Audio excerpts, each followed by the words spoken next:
Hello guys, I'm CBMF Productions. With the Christmas season upon us, it's time to celebrate all the yearly things we enjoy about the holiday. From watching your favorite Christmas films, setting up your decorations, listening to Mariah Carey on repeat for hours,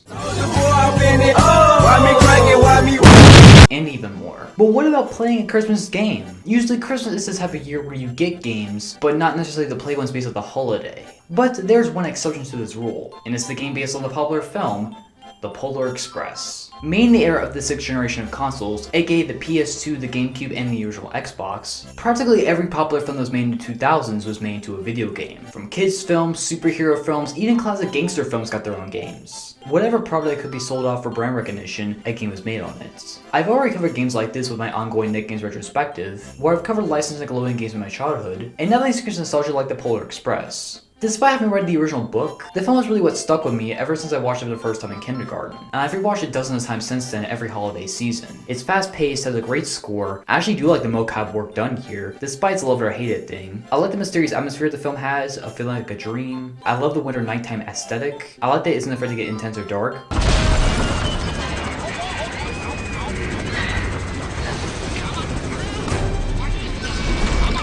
And although it may be a little weak on the character development side of things, and they can dive into the Fast and Furious territory too many times, it's still a great holiday film in my opinion. But we're not here to look at the movie, folks. We're here to look at the movie tie-in game that was based on it. There's really not a whole lot of interesting history behind the making of this game. It was just made to cash in on the movie that was coming out at the same time. And what we got, well, let's get into it. So the game revolves around our nameless main characters, and that's not because I got their names. I mean, they literally have no names. As they are in the Polar Express heading to the North Pole to meet Santa. Yeah, this game really doesn't waste any time getting into the plot. As the conductor, played by the huggable and lovable Tom Hanks. In case you haven't noticed, this train is on a very tight schedule. Now, young man, Christmas may not be important to some people, but it is very important to the rest of us. I'll be coming back to check your tickets shortly. Make sure you have them ready. Or just a cardboard copy of him, as he asks the kids to remember their golden tickets so he can make sure that the kids belong on this train, or I guess he'll just throw it off the train. The true spirit of Christmas, everybody.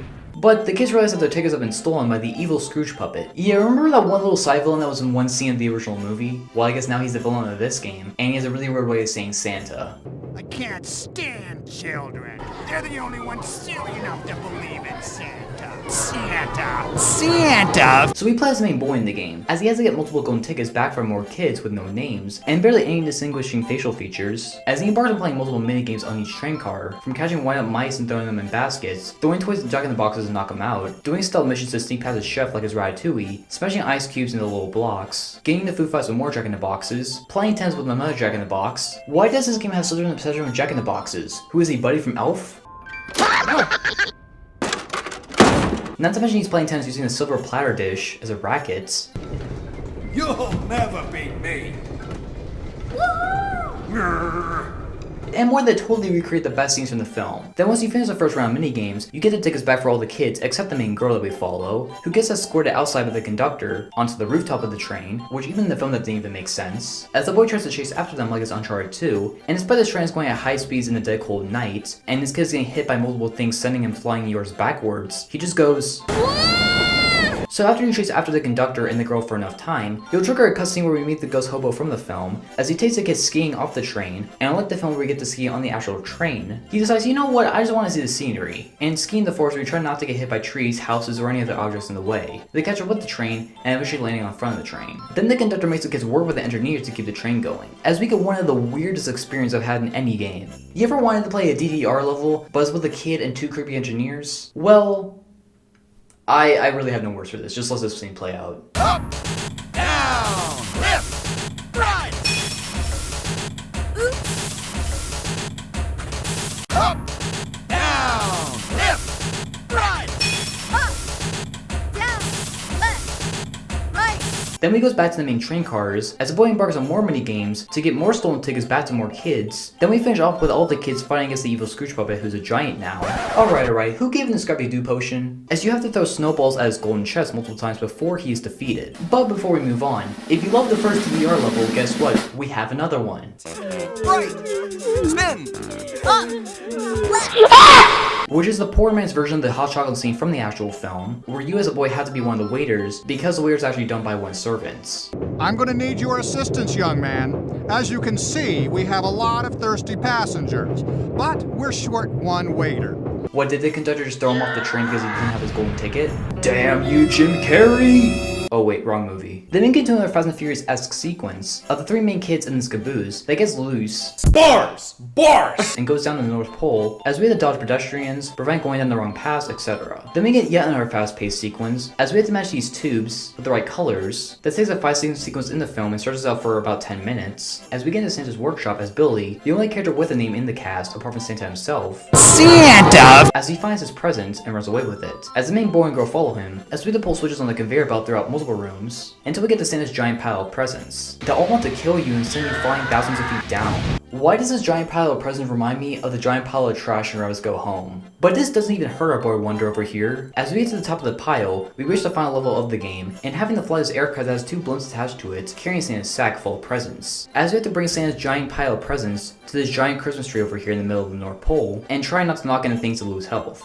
Is one of you good with handling vehicles?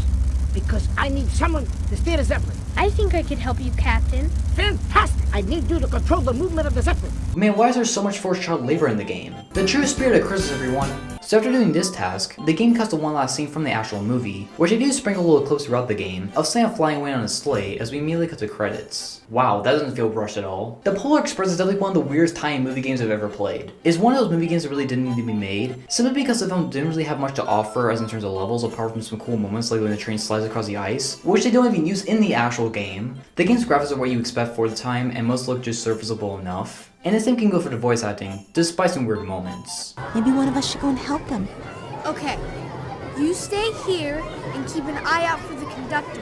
Well, I mean, you guys don't even blink or move your pupils, so I think we're good. The game is filled to the brim of filler, and despite you can beat the game in less than an hour, if you're over the age of 7, it drags on so much because the vast majority of the game is extended minigames in this train or race sequences. It took me watching 3.5 episodes of Mr. Robot to finish this game, but it doesn't feel like it. The controls can be fine when you're doing minigames, but when it comes to racing sequences with the hobo or walking on top of the train, and especially the final part of the game, they can be really unresponsive and clunky, and it can be very frustrating. The game barely has any plot. Although the Polar Express isn't a massive story filled with lore, it's a short story, which is why so much was added on to the movie. But even as strange as the movie got, this game goes even weirder. Like, I want to know who was the person who came up with the level of playing tennis against this Woody Allen looking like Jock in the Box. Although it does make sense why he's on that train with all those kids now.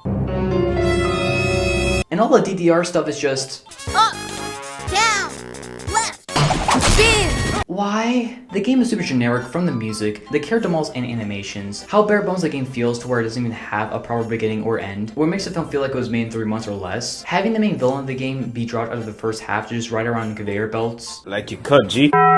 And just more that I've already talked about previously. Overall, the Polar Express game is just a bad game, which I really don't think came to anybody's surprise. It's your average 2004 shovelware title amongst a sea of licensed movie games who got the same rush treatment. It's a game that stretches out a story that really wasn't meant to be made into a game, and it shows. It has a slow pace, weird levels, not so good controls and voice acting, a scattershot story, and more that makes this game just bad. Although there is some enjoyment to see how low quality this game is, and it is easy enough to play through, for the most part, but considering there's not a whole lot of Christmas movie tie-in games out there, I mean, where's the Elf game? Where's the Christmas Vacation game? Where's the Home Alone game? Oh, never mind. You know what, I already bashed Home Alone enough this season already, maybe next year. But as a whole, because there's not much competition, the Polar Express game is the worst Christmas game ever made. And although some will say it's hyperbole, give me a worse game. I give the Polar Express game a D, a 3 out of 10, and a skip recommendation. So that's the Polar Express game. What do you guys think about it? Leave your thoughts down in the comments, and please don't forget to like, share, and subscribe for more content. I'm CBMF Productions, and have a happy holiday. Santa!